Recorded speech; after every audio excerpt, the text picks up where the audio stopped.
최근 이슈를 알아보고 시사를 어렵지 않게 분석해 나갑니다. 이슈되는 소식을 다양한 시선으로 읽어보고 끌어내는 시간 뉴스리드.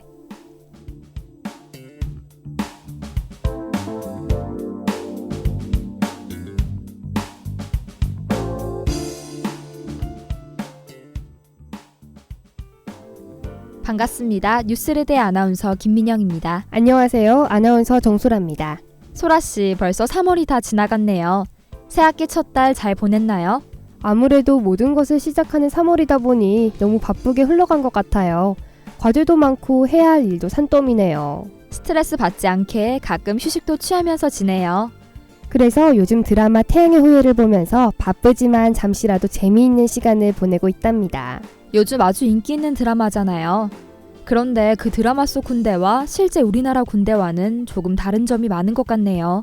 드라마 속 군인들은 연애도 하고 파티도 하고 엄청나게 즐거워 보이던데요. 군복을 입은 군인들을 보니 너무 멋있기도 하고요.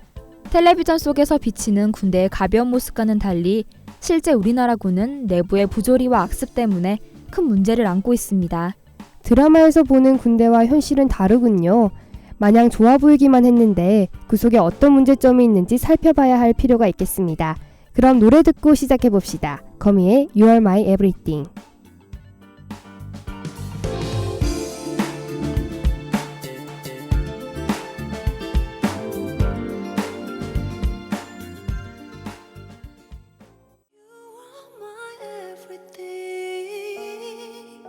별처럼 쏟아지는 운명에 그대라는 사람을 만나고 멈춰버린. 지난 2014년 전방 GOP에서 수류탄을 던지고 총을 쏴 5명이 사망하고 7명이 다친 사건이 있었죠. 이 사건의 가해자인 임병장에게 얼마 전 사형이 선고됐습니다. 상관 살해, 형법상 살인, 그리고 군무 이탈 등의 7가지 죄명으로 사형 선고를 받은 거죠. 사건 발생 후 2년이 지나서야 마무리된 거군요. 당시 동료 병사들에게 총을 쏘고 탈영한 지 43시간 만에 사건의 주범인 임병장이 체포됐죠. 현재 표면적으로는 마무리된 사건이지만 이를 둘러싼 논란은 2년이 지난 지금까지도 여전합니다. 단순한 군 살인 사건으로 끝내기엔 문제가 너무 많았습니다. 어떤 문제인지 민영 씨가 구체적으로 설명해 주시죠. 네, 이 사건에 대해 임병장 측은 법정 공판 내내 범행 사실은 모두 인정하면서도 범행 동기에 대해서는 지속적인 집단 따돌림 때문이라 주장했습니다. 하지만 재판부는 책임을 동료에게 전가하고 있다며 이를 인정하지 않았죠. 만약 임병장 측의 주장이 사실이라면 단순한 살인 사건으로 치부될 게 아니라 군내 구타, 가혹 행위에 관한 문제를 짚었어야 하는 거 아닌가요? 그렇습니다. 게다가 이 사건 속에는 집단 따돌림뿐만 아니라 후임병들이 임병장을 선임으로 대하지 않는 하극상 문제도 있었습니다. 임병장의 범행은 분명한 범죄지만 그 배경에는 병력 내 부조리가 작용했군요. 이 사실을 군 당국에서는 전혀 알지 못했나요? 미리 알고 있었다면 충분히 예방할 수 있었을 텐데요. 군 당국은 임병장의 부대에서 부조리가 있었다는 사실을 사건 2달 전부터 알고 있었습니다. 관심병사를 잘 파악하지 못했다는 이유로 한 소대장이 해임되기도 했고요. 관심병사를 제대로 관리하지 않았다는 이유로 해임됐다면 상급 부대에서는 관심병사에게 문제가 발생했다는 것을 알고 있었던 거군요. 네, 총기 난사 사건 이전에 임병장 부대에서의 가혹행위와 같은 부조리를 인지하고 있었던 겁니다. 그때라도 상급 부대에서 제재를 가했다면 이와 같은 비극은 없었을 것입니다. 그저 소대장 해임에 그칠 것이 아니라 관심병사가 누구인지 파악하고 어떤 문제를 겪고 있는지 관심을 가졌어야 하는 거 아닌가요? 그렇죠.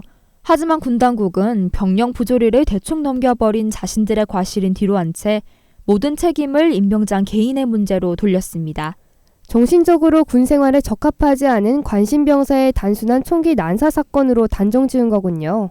네, 괴롭힘과 인권유린으로 인해 벌어진 사태인데 말이죠. 맞습니다. 그런데 군 당국은 선임들의 집단 따돌림 때문에 사망한 윤일병 사건 때도 똑같은 실수를 범했었죠. 네, 윤일병 사건의 주범인 이모 병장의 복무적합도 검사 결과표를 보면 알 수 있는데요. 학창시절 싸움을 자주 일으켰고 군대에서도 사고를 칠까봐 주위 사람들이 걱정한다. 분노를 조절 못하고 공격적이라 법적 훈방 조치를 받은 적이 있으며 군 생활에 비관적이다라고 쓰여 있었습니다. 이 정도면 군 생활을 정상적으로 해내기에는 어려움이 있지 않을까 싶은데요. 이 기록을 주의 깊게 보고 제대로 관리했다면 윤일병 사망 사태까지는 오지 않았을 것으로 생각합니다. 맞습니다. 복무적 합도 검사를 아무 이유 없이 하는 게 아니죠. 이모 병사가 문제를 일으킬 만한 가능성을 충분히 가지고 있는데 이를 무심코 넘긴 것은 직무유기를 저지른 것이라 할 수 있습니다. 군지휘관들이 이 기록을 공유하고 조치를 취했어야 합니다. 검사를 하고 결과표가 나오는 것만으로는 아무 의미가 없죠. 결과표를 보고 위험 인물에 관해서는 관심을 가지고 지켜봤어야 합니다. 맞습니다. 이런 기본 업무도 제대로 수행하지 않는 군 당국은 심지어 사실 은폐까지 했는데요. 윤일병 사건의 목격자인 김상병이 사실을 제보했으나 이를 뒤늦게 보고하며 가해자에게 증거를 인멸할 시간을 벌어줬습니다. 상황 파악을 제대로 하고 사건을 바로잡아야 할 군 간부들이 사실을 숨기려 한 거군요. 군 당국이 밝힌 사실들을 어디까지 믿어야 하는지 모르겠습니다. 군 당국에서 밝힌 허위 보고는 이뿐만이 아닙니다. 가해자들의 폭행으로 죽은 윤일병을 만두를 먹다 질식한 것으로 위장하기도 했습니다. 또한 가족들의 현장 검증 참여도 부당하게 막으며 수사를 계획적으로 방해했다고 볼 수 있습니다. 임병장과 윤일병 사태에서 봤을 때 군이 이렇게 사건을 축소하거나 은폐하려는 시도가 반복되고 있군요. 네, 사건이 발생하면 책임 문제가 불거지며 보직 해임과 사퇴, 대국민 사과를 하는 경우가 많습니다. 군으로선 일이 커지는 것보다는 숨기는 것을 선택하는 거죠. 군 자체가 워낙 폐쇄된 조직이라 쉽게 감출 수도 있겠군요. 하지만 청렴한 군대가 되기 위해선 문제를 쉬쉬하기보다는 내부의 곪은 상처를 도려내야 한다고 생각합니다. 맞습니다. 사퇴와 대국민 사과로 끝나선 안 될 문제입니다. 책임감 없이 자리에서 물러나거나 뒤늦은 사과를 하는 것으로 내부 문제를 없앨 수는 없죠. 근본적으로 상황의 정확한 파악을 통해 문제가 일어난 이유를 찾고 반복되지 않도록 해야 합니다. 네, 당장의 군의 위상이 떨어지는 것처럼 보일지 몰라도 장기적으로 봤을 때 이런 사건을 통해 시스템을 바로잡는다면 청렴한 군대를 만들 수 있을 거라 생각합니다. 네, 잠시 노래 듣고 이어서 얘기 나눠보도록 하겠습니다. 윤미래의 Always. I love you 듣고 있나요 Only you 눈을 감아봐요 바람에 흩날려 온 그대 지금까지 임병장 윤일병 사건을 통해 군 당국의 부조리를 분석해봤습니다.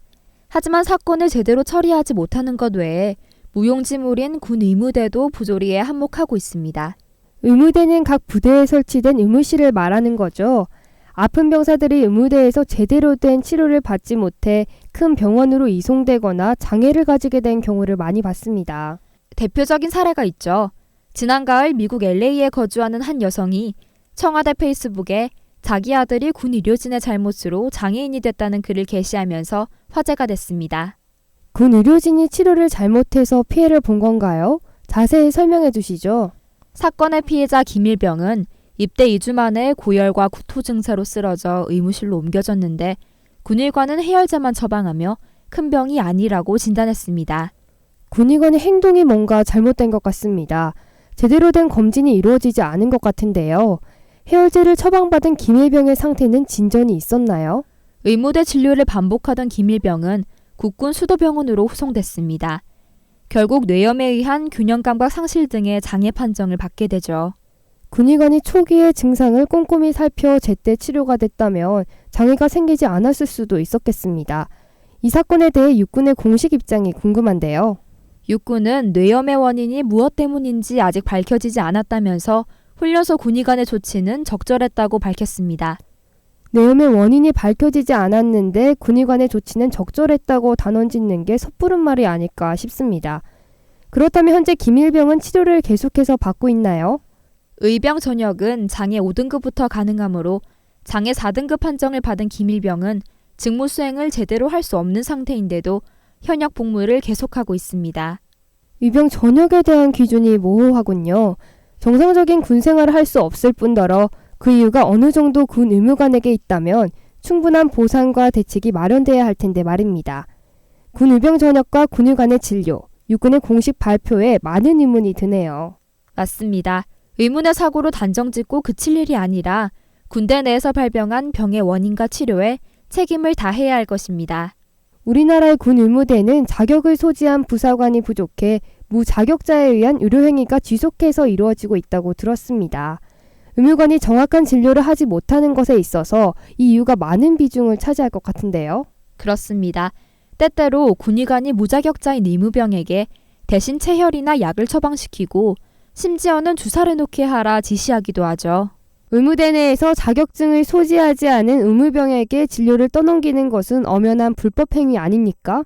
상황이 이러니 병세가 심각한 병사들이 제대로 된 치료를 받지 못하게 되는 거군요. 맞습니다. 창군 이래 60년이 넘도록 무자격자가 의료 행위를 해온 것에 대해 문제를 제기해야 합니다. 병사들의 안전하고 건강한 군 생활을 위해 자격을 갖춘 전문인이 의무대에 있어야 하죠. 네, 지금까지 군 의무대의 무성의한 진료로 인한 장애를 얻은 김일병의 사례와 그에 대한 원인을 분석해봤습니다. 노래 듣고 계속해서 이야기 나눠보도록 하겠습니다. 챔펀치의 에브리타임.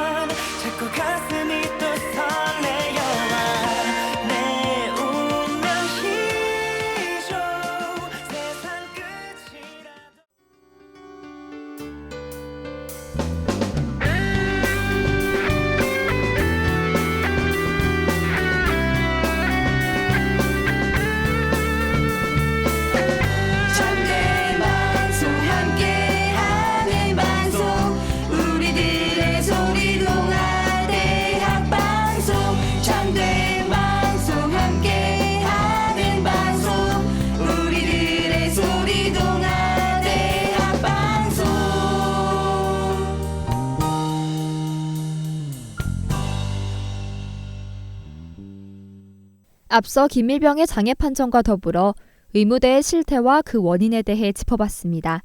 지금부터는 개선돼야 할 군인의 대우와 관련해 얘기 나눠보겠습니다. 지금까지 살펴본 군대의 시스템만 봐도 부족하다고 생각한 부분이 많은데요. 주변의 전역한 사람들의 말을 들어보면 기본적인 생활에서도 불편이 많은 것이 느껴집니다. 그렇습니다. 먼저 인간의 생활로서 가장 기본적인 문제들이 있겠는데요. 육군을 예로 들자면 4계절 동안 입는 군복이 2개로 나뉩니다. 단 2벌로 21개월 동안 입는 거죠. 크게 봤을 때 여름에 한 벌, 겨울에 한 벌뿐이군요. 잠잘 때 입는 생활복을 제외하고는 훈련을 받거나 평소에 입고 다니는 전투복이 한 벌이면 너무 불편할 것 같은데요. 또 어떤 문제가 있나요? 군 급식에 관한 문제입니다. 한 끼에 약 2,500원 정도 하는 군 급식은 부실한 식단과 질이 떨어지는 맛으로 많은 군인을 만족하게 하지 못하고 있습니다. 이에 따라 올해 국방부가 군 급식 개선 계획을 공개했죠. 사실 특정 메뉴를 1년에 한두 번씩 더 제공한다는 개선 계획이 조금 웃긴다는 생각이 드네요.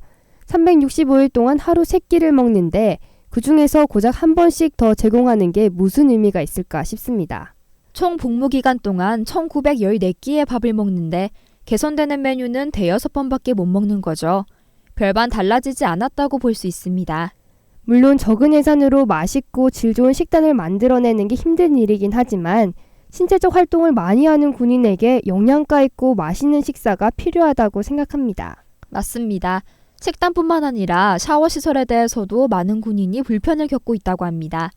대부분 군대가 경기도 산간 지역에 있어 겨울철이면 체감 온도가 영하 30도까지 떨어집니다. 하지만 제대로 된 온수시설이 갖춰지지 않아 차가운 물로 샤워하는 때도 많다고 합니다. 온수가 나오는 시간이 아주 적거나 아예 온수가 안 나오는 부대도 있다고 들었습니다. 겨울철 제설 작업을 하는 것만으로도 동상에 걸리는데 씻을 때마저 차가운 물이 나오면 어떡하라는 걸까요? 하물며 잠자는 생활관에도 난방시설이 갖춰져 있지 않은데 말입니다. 사실 온수가 잘 나오는 부대도 있을 겁니다. 또 군인은 전쟁 상태를 대비해 늘 준비가 돼 있어야 하므로 씻을 때나 잠잘 때 있어서 추위를 견딜 수 있어야 하죠. 물론 그렇게 생각할 수 있습니다. 하지만 인간이 필요로 하는 적정한 온도에서 씻고 자는 것은 기본적이라 생각합니다. 이 밖에도 세탁기, 컴퓨터, 월급 등 군인에 관해 대우 개선이 절실해 보이는데요. 군 예산이 부족해서 그런 건가요? 몇 년 전 군 급식과 관련한 예산을 한 중위가 빼돌린 적이 있었죠. 이처럼 군은 비리를 저지르기 쉬운 폐쇄적인 구조와 미흡한 감독 시스템, 비리 예방 기관의 기강회의 등으로 예산이 제대로 쓰이지 않고 있습니다. 군수품을 제작하는 방위 산업체에서 비리가 많이 일어나지 않나요? 그렇습니다. 옷, 급식, 온수시설과 같은 기본적인 것들이 미흡한 이유가 꼭 방산비리 때문이라고 확정할 수는 없습니다. 하지만 작년 6개월 동안에만 군수품에서 빼돌리는 돈이 1조 원에 달합니다. 군수품으로만 1조 원을 빼돌렸다면 다른 여러 분야에서도 비리가 만연해 있을 거라 추정합니다. 방산 비리와 같은 국내의 부조리에 관해 근본적인 대책을 마련해야 할 것 같네요. 맞습니다. 현재 헌병이 방위산업체의 부정비리를 적발하는 역할을 하지만 무용지물입니다. 공생관계라서 그저 비리를 지켜보고만 있다가 외부에서 사고가 터져야지 적발하는 거라 볼 수 있습니다. 방산 비리를 적발할 수 있도록 헌병이라는 제도가 마련돼 있지만 사실상 이를 제대로 수행하지 않은 사람의 문제가 크군요. 군인들에게 윤리교육이 필요해 보입니다. 더불어 체계적이고 현실적인 제도적 장치가 마련돼야 할 것 같습니다. 네, 지금까지 군대의 여러 가지 문제에 관해 얘기 나눠봤는데요. 노래 듣고 마무리하겠습니다. 다비치의 이사랑. 하지만 난 말야 너의 밖에선 살 수 없어 내게 너 하나로 물든 시간만이 흘러갈 뿐이야 사랑해요 고마워요